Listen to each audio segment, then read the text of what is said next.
கர்த்தருக்கு மகிமை உண்டாவதாக. இந்த சின்ன செய்தியின் வேளைகளே நான் உங்களை வாழ்த்துகிறேன்.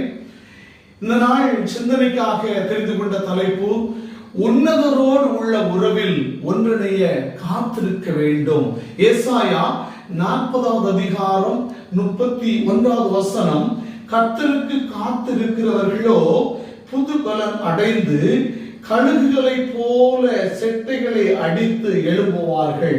அவர்கள் ஓடினாலும் இளைப்படையார்கள், நடந்தாலும் சோர்ந்து போகார்கள்.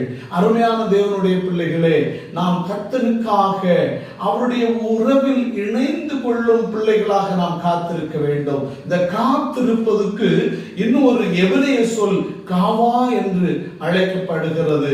நாம் காத்திருக்கின்ற பிள்ளைகளாக இருந்து அவருடைய உன்னதரோடு நாம் ஒட்டி வாழும் பழக்கத்தை உருவாக்கிக் கொள்வோம். கர்த்தர் தாமே